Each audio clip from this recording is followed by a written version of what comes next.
Allez, bonjour à tous et à toutes. Je profite que j'ai encore un petit peu de temps avant que Jean-Pascal arrive pour vous faire de la technique. Puisque là, on va repartir en navigation et quand on navigue, j'ai pas trop le temps de me mettre devant la caméra et de faire des recherches et de chercher des sujets qui puissent intéresser et aller sur internet, grappiller des informations qui font qu'on peut appuyer ça sur des choses sérieuses.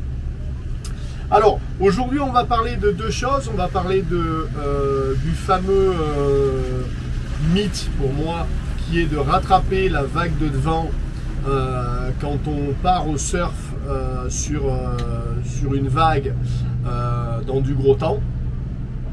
Et j'ai eu un commentaire dernièrement qui m'a demandé, voilà, Stéphane, moi aussi, on parle dans un de ses ouvrages, et il parle notamment... il parle notamment que c'est intéressant d'avoir une encre flottante. Donc on va revenir sur le deuxième sujet de l'encre flottante. Alors, en ce qui concerne rattraper la vague de devant, déjà, il faut savoir que c'est une erreur de langage. On ne rattrape pas la vague de devant. Alors, je vais vous mettre en lien de la vidéo une petite page internet qui a été très bien faite. Je ne sais pas qui l'a faite, hein, c'est en faisant des recherches je suis tombé là-dessus, pas hier mais bon, et donc vous pourrez lire l'article. Et il s'avère qu'il faut savoir que dans une vague qui déferle ou qui déferle pas, les particules d'eau à sa surface ne vont pas toutes à la même vitesse. Et entre le haut de la vague et le creux de la vague, il peut y avoir jusqu'à un ratio de 1 à 3. C'est-à-dire qu'à un moment donné, vous avez une partie de la vague où les particules se déplacent à la même vitesse que l'onde. Donc je rappelle qu'une vague c'est une onde. Il y a les départs en excursion, c'est une onde. Et il y a certaines particules sur la vague qui se déplacent à 3 fois la vitesse, qui sont elles-mêmes sur l'eau en déplacement sur la vague. Cette espèce de mousse blanche que vous voyez qui avance et qui fait que se déplace plus vite. Pour ça que quand, c'est bien expliqué dans le bas de l'article, quand souvent on est avec un bateau et qu'on se dit ouais, punaise, je marche vachement bien, je suis en train de faire 10 nœuds. Mais non, ma vitesse de carène elle est de 8, je fais pas 10 nœuds, je fais 8 et je suis en train de me déplacer avec les particules d'eau qui sont sur le haut, sur la vague, et c'est elles qui m'amènent, c'est pas le bateau qui glisse réellement à 10 nœuds dans l'eau. Tout ça pour arriver à dire que dans le creux de la vague, les particules reprennent un ratio de 1 sur 1. Donc, quand vous partez en surf, vous allez à un moment donné être sur des particules qui sont sur un ratio de... Donc, 1, le bateau accélère parce qu'il est sur une pente. Il y a une contrepartie du fait d'être dans la pente, c'est-à-dire que plus vous descendez dans la vague, moins votre mât est haut par rapport au haut de la vague, puisque vous descendez dans la vague, donc votre mât petit à petit descend avec vous. Donc ce qui veut dire que votre voile sur le haut prend moins d'air. Donc déjà vous prenez moins d'air. Mais comme le bateau est sur une pente, donc par le poids, il a tendance à accélérer, il prend les particules d'eau qui vont plus vite au niveau de la surface de l'eau que dans le fond. Donc il se met en surf sur la vague et au fur et à mesure que j'avance dans la vague, quand je vais arriver dans une partie qui est assez basse de la vague, les particules vont se remettre à se déplacer à la vitesse de 1 pour 1. Donc, si je suis avec ma moto plein gaz en train d'accélérer et que tout d'un coup je mets un coup de patin avec la roue avant, qu'est-ce qui va se passer? Le cul va vouloir me passer devant. Voilà. Et l'effet catapulte dont on entend parler du j'ai rattrapé le bas de l'avant de la vague et j'étais m'enfourné dedans, tu as été t'enfourné dans rien du tout, ton bateau a récupéré les particules d'eau qui vont à un ratio de 1 pour 1 avec la vitesse de la vague. Donc en fait, l'avant de ton bateau a arrêté de surfer. Bon, déjà, donc c'est pas je rattrape la vague de devant, c'est une différence de vitesse des particules d'eau sur la surface de l'eau elle-même. On va pas s'enfourner dans le creux. Ça, il faut bien l'avoir à l'esprit. Deuxième chose. Bon, là, je vais prendre deux choses. Je vais les mettre en ligne, comme ça, vous les aurez. La première, vous allez aller chercher la moyenne de vitesse des gens de la Volvo Ocean Race. Il faut savoir que le record est au-delà de 600 000 sur 24 heures, ce qui fait une moyenne de plus de 26 nœuds. Donc le mec il tartine à 26 nœuds avec son bateau, hein, c'est bateau de course, de moyenne. Ce qui veut dire qu'il y a des moments où il est à 18 et puis il y a des moments où il est à 30. Et lui il ne les rattrape pas les vagues de devant à 30 nœuds. Comment ça se fait que ce mec avec ce bateau, il ne va pas s'enfourner dans toutes les vagues qui chopent à 30 nœuds? Donc ça veut dire qu'à un moment donné, le déplacement des vagues qu'il y a, ils sont au moins supérieurs à la vitesse des bateaux de la Volvo Ocean Race. Exemple 1. Exemple 2, je vais mettre le lien dans la description. Or, parenthèse, il y a encore des gens qui m'attaquent en disant mais mec, t'as jamais fait de voile avant de faire des vidéos, machin, etc. Ça fait 4 ans que tu fais du bateau, te prends pas pour ce que t'es pas. Bon, alors je leur réponds pas, je les vire de la chaîne YouTube, ça m'intéresse pas. Bon là, je vais vous mettre un article, c'est pas moi qui l'ai fait, c'est Gunboat. Donc, quand j'étais capitaine sur le Gunboat et qu'on a ramené ce bateau de Chine vers la Thaïlande, on a pris du gros temps et à un moment donné sur un départ au surf, vous allez voir dans l'article il y a mon nom qui est dessus, il est marqué Captain Stéphane Fuma, donc on peut pas dire que c'est pas moi. Il y a un départ au surf et j'ai tapé 30,02 nœuds en surf avec le Gunboat. Voilà, on est au surf sur du gros temps. Bon là il y a de la houle, hein, il y a plus de 6 mètres, on a plus de 6 mètres au cul. Et je prends 30,02 nœuds en surf avec le bateau et j'ai pas été m'enfourner dans la vague de devant non plus. Voilà, donc ce qu'il faut savoir c'est que les bateaux de la Volvo, moi sur le Gunboat et plein d'autres qui ont des bateaux qui vont vite, ils arrivent à prendre des vitesses de 30 nœuds et ils vont jamais taper la vague de devant. Donc comment voulez-vous que nous, avec nos bateaux, et même les gars qui ont des katas, hein, qui font des surfs où ça part à 15, 16, 17, 18, vous alliez rattraper la vague de devant. Vous n'allez jamais aller rattraper les particules du bas, puisque les gens qui vont à plus de 26 ou les gens qui vont à 30 nœuds ne le font pas. Donc c'est pas vous, nous en faisant des surfs à 15 nœuds qu'allons le faire. Donc déjà, cette réalité-là, même s'il y a du très très gros temps, on ne vous ferait jamais des surfs à 25 nœuds avec vos monocoques, les gars. Arrêtez, ou à plus de 30 nœuds, hein, parce que plus forcément la vitesse d'avancement de la vague elle est l'onde et la vitesse d'avancement de la vague, sa période, elle est déterminée par la force du vent. Donc la moyenne, ça aussi, faites une recherche, je vais mettre là sur l'écran. En Atlantique, ils estiment que c'est, je sais plus, je l'ai lu, je crois que c'est 24 ou 20 nœuds de moyenne de déplacement des vagues. Donc ça, c'est dans des conditions à peu près normales. Donc dès que ça se met à bourrer, les vagues elles se déplacent à plus de 20 nœuds. Donc on ne fait pas des surfs à 20 nœuds. Voilà, parce que déjà dans la descente, je vous le rappelle, parce que dans du gros temps, quand on fait une traversée de l'Atlantique ou de n'importe quoi, qui a 4-5 mètres de houle tranquille, bon, dans le creux de la vague, tu es 5 mètres plus bas que sur une mer normale, donc tu as 5 mètres de ta voilure qui ne touche pas le vent puisqu'il est dans le creux. Et puis en plus, si tu es au portant, comme tu accélères, tu ramènes un petit peu le vent sur l'avant. Quand tu es dans du vraiment gros temps, que tu as des creux de 6-7 mètres, alors en fonction de comment les gens calculent les hauteurs de vague, mais en général la hauteur de vague c'est pris entre la tête de la vague et la hauteur de derrière la vague, pas la hauteur dans le creux. Donc le creux il est vachement plus profond. Il y a deux méthodes de calcul, il y a d'autres qui calculent le creux de la vague au haut et il y a ceux qui calculent de derrière au haut, ce qui n'est pas la même hauteur. Mais quand tu es vraiment dans du très gros temps, comme là on était avec le Gunboat, alors pour revenir à l'histoire de la tranquette, à ce moment-là, il faut savoir que le fardage de votre bateau dans du très gros temps, je n'en ai pas parlé la dernière fois, là les gars, je suis en train, si j'étais quelqu'un qui ne pensait qu'à l'argent, je partagerais pas ça avec vous, je mettrais ça dans une vidéo technique et je dirais à tout le monde, allez vous faire, vous avez qu'à faire des recherches et savoir et machin, comme quoi je suis dans le partage et je le fais, voilà, je vous donne tout ça gratuitement. Je ne l'ai pas traité la dernière fois dans la vidéo, mais c'est traité dans la vidéo technique.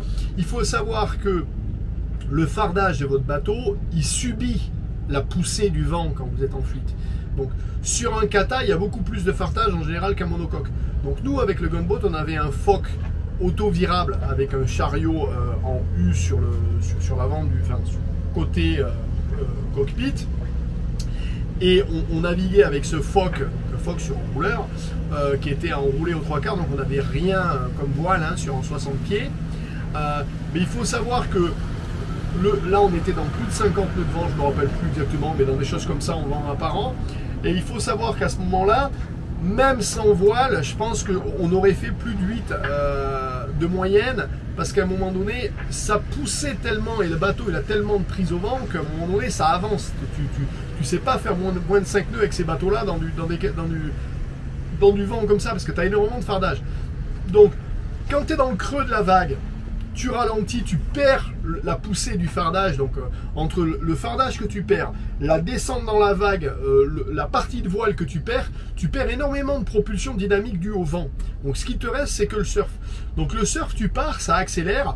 Déjà sur les bateaux lourds qui sont ancrés dans l'eau, ça surfe beaucoup moins, parce que l'effet de surf, c'est quand on part au planning, c'est quand le bateau se lève et qu'il part au planning. Là, c'est pas trop le cas en fait. Tu suis les particules.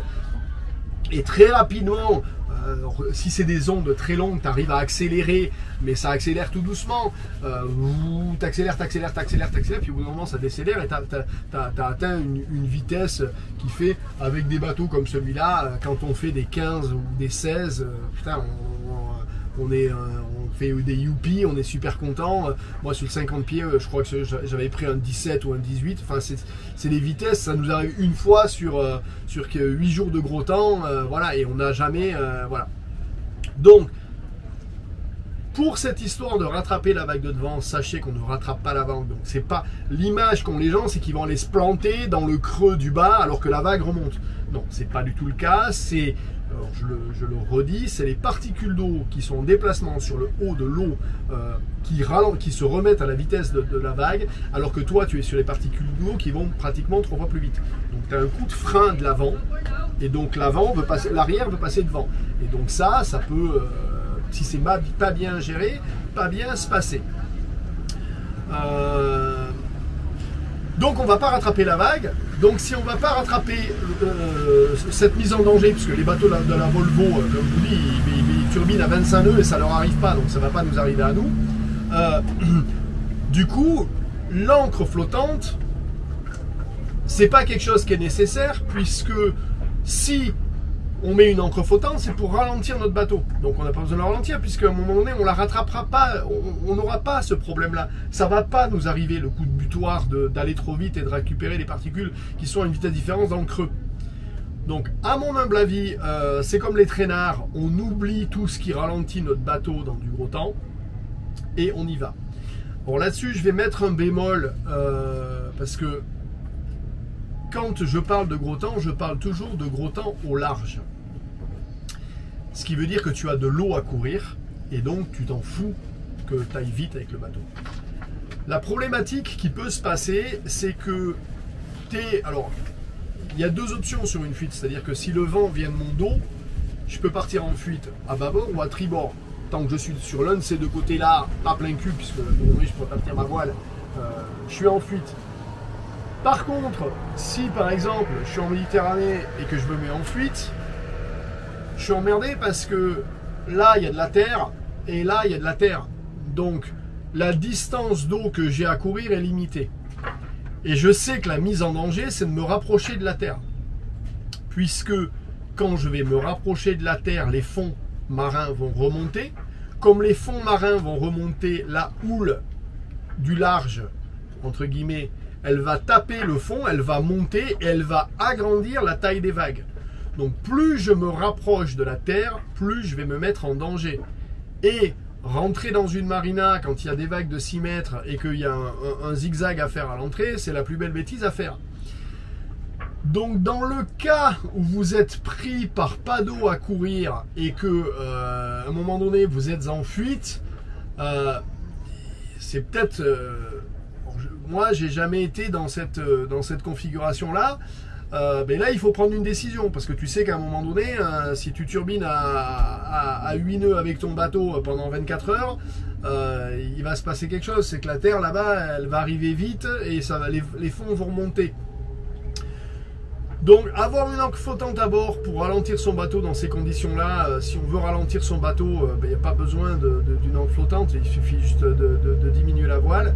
Bon, moi, je n'ai pas été confronté dans ces conditions-là, je ne sais pas ce que je ferai, mais j'essaierai de me mettre dans un angle Ce que j'ai fait donc plusieurs fois, vous avez une vidéo où je l'explique d'ailleurs, c'est sur un coup de vent, je crois que je suis sur sol avec des équipiers et on est pris dans ça pousse bien, on est au large du Maroc en train d'aller sur les Canaries et on est plus ou moins sur une allure de fuite et je me rends compte que si je reste sur cette allure là je ne vais jamais atteindre les Canaries et donc j'ai fait un empannage contrôlé en surf, donc pour en venir à ce que je disais l'autre jour dans ma vidéo. Voilà, j'ai préparé l'équipage, machin, etc. Je me suis mis au cul, on est parti au surf. Premier coup, je l'ai raté, on a pété assez vite. Donc, hop, on a ralenti, on a repris de la vitesse. Il m'en a fallu 3. Et au troisième, le bateau a accéléré bien. La voile, le bateau allait plus vite, pratiquement, la voile, elle tenait rien. Et là, donc, hop, on a fait passer la grande voile de l'autre côté. Clac, derrière, on fait passer le génois, puisque le génois est enroulé, donc il passe très bien facilement. Clac, et on s'est retrouvé du bord de l'autre côté. Du coup j'avais de l'eau à courir et j'allais là où je voulais. Donc moi, si je me trouvais dans des conditions comme ça, je pense que je ferais un empannage contrôlé et que j'irais me passer de l'autre côté pour pouvoir aller courir de l'eau et descendre tranquillement et aller choper le détroit de Gibraltar si c'est la seule option que j'ai. Mais voilà, il faut savoir que ça se fait. Donc voilà, il y a des mecs qui le font en course. Un empannage qui est contrôlé avec une bombe bien ramenée au centre et où tu es déjà arisé avec de riz. Si c'est juste les lattes qui claquent et qui passent de l'autre côté parce que tu as bien préparé, que tu as ton génois à faire passer et qu'en plus tu es en surf. Et s'il faut, voilà, je le répète encore, là, tous ceux qui sont des aficionados de la voile parfaite vont me sauter dessus. Et s'il faut, tu mets un coup de moteur et tu lui mets 2000 RPM pour être sûr que tu gardes la vitesse pendant le surf et que ça passe. Et puis voilà, et puis ça passe très bien et tu te retrouves avec de l'eau à courir et tu vas pas aller t'enfermer dans de la terre où c'est dangereux. Donc voilà pour ça. Alors, on est revenu aussi, on m'a dit, oui, mais tu sais Stéphane, par rapport à la trinquette l'autre jour et les encres flottantes, c'est Moitessier, il aimait bien l'envoyer sa trinquette à l'époque, etc., etc. Alors, la longue route de Moitessier. Alors déjà, je suis très surpris qu'il y ait autant de gens qui aient lu ce bouquin, parce que je ne sais pas si vous êtes au courant, mais Moitessier, il a fait don de tous les revenus de ce bouquin au Vatican. Donc chaque fois que quelqu'un achète ce bouquin, vous donnez de l'argent à l'église. Moi, je suis surpris que dans notre société où il y a tant de gens qui sont anti-religieux aient acheté des bouquins pour donner de l'argent au Vatican. Mais bon, je l'ai, moi, en route, je l'ai lu. Oui, effectivement, mais voilà, on est encore en train de parler pour vous rappeler ce que sont les époques Moitessier. Pour communiquer, il y a des mecs avec des frondes et des bouts de papier qui lui envoient à la fronde des messages dans la voile qui tombent pour qu'il puisse communiquer. Donc c'est une autre époque, encore une fois. Je ne suis pas certain qu'à l'époque on a la connaissance qu'on a d'aujourd'hui de la mécanique des fluides. On n'a jamais l'idée à l'époque qu'on allait avoir des bateaux sur foil qui allaient aller aussi vite et qu'on allait se rendre compte qu'ils n'iraient jamais rattraper les vagues de vent, etc., etc. Donc dites-vous bien que si la vitesse était critique en mer et qu'on ne pouvait pas dépasser une certaine vitesse, et là les mecs qui naviguent, quand vous regardez tous un petit peu vous voyez les vitesses qu'ils atteignent et les moyennes qu'ils font avec les bateaux qu'ils ont. Dites-vous bien que si la problématique de rattraper une vague c'en était une, il n'y aurait plus un marin qui ferait de la course, ils seraient tous morts parce qu'ils ont rattrapé les vagues, ils auraient tous fait des catapultes et ils seraient tous partis au tas. Donc voilà, donc tout ça c'est du bon sens. Il suffit juste de faire le boulot et d'aller un petit peu chercher des articles ou avoir la chance d'être passé dans du gros temps et se rendre compte que jamais à un moment donné, effectivement sur le bas on ralentit, hein, on le sent bien, mais l'effet catapulte, il faudrait être sur des vitesses de je ne sais combien pour que ça nous arrive. Donc voilà, donc c'était pour fermer la parenthèse sur rattraper la voile de devant, donc freiner son bateau. On ne freine pas son bateau dans du gros temps. Donc vous oubliez les traînards, vous oubliez les ancres flottantes, vous oubliez cette fausse information qui est de rattraper la vague de devant dans les forces, dans le sens où d'une on ne rattrape pas la vague et de deux c'est un déplacement de particules d'eau sur lequel on est. Voilà. Et si vous avez compris ça et que vous avez en sus la panoplie de vidéos techniques qui, je vous rappelle, là si vous achetez la formation mécanique, elle est donnée avec. Donc vous avez les vidéos techniques dedans. Et bien vous avez toutes ces informations là, vous avez le choix des voiles pour du montant, mes recommandations sur les monocoques. Et je vais traiter, alors pas là parce que j'ai pas le temps, mais d'ici peu, parce que je me rends compte que je traite rarement les katas, et le kata dans le gros temps ça se gère différemment. Les mecs ils passent à 2 cm de mon arrière, c'est vraiment le respect en mer, je sais pas, bref. Et donc je vais faire une vidéo sur la gestion du gros temps en kata. Pareil que je mettrai dans les vidéos techniques, donc pour ceux qui ont les vidéos techniques et qui ont les liens, ben, quand ils iront chercher les vidéos, il y en aura une plus dedans. Je vous donnerai le nom exact pour que vous puissiez aller la chercher. Je pense que c'est intéressant que vous l'ayez aussi pour ceux qui ont des katas et qui se posent un petit peu la question, parce que là il n'y a pas de triquette largable sur le kata. Voilà, ben, j'espère que cette vidéo vous aura remémorer ce qu'il est bon de savoir et de prendre en compte en ce qui concerne le gros temps et les vitesses des bateaux, et que vous n'allez pas dépenser de l'argent à mettre dans une encre flottante que vous sortirez jamais, parce que tout simplement vous irez jamais taper à l'avant. Plutôt que d'acheter des encres flottantes, achetez mes vidéos, c'est bien moins cher et ça vous évite bien des bêtises. Merci à tous et à toutes, je vous souhaite une bonne fin de semaine.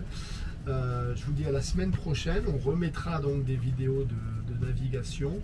On va repartir avec vous. Donc là, on s'était arrêté à Puerto Princesa. On va vous refaire toute la remontée de Puerto Princesa à El Nido. Vous allez voir un peu plus les filles. Et d'El Nido, on récupère gentiment notre équipier là, et on vous fera des images avec lui. Alors là il va y avoir beaucoup d'images, puisque vous allez avoir les 2 semaines avec l'équipier. Derrière je récupère une amie à moi avec son fils qui vient passer 15 jours, on va se balader un petit peu, et derrière on va remonter avec le bateau sur Cebu. Donc on va faire un tour un petit peu des Philippines, on va encore vous faire pas mal d'images.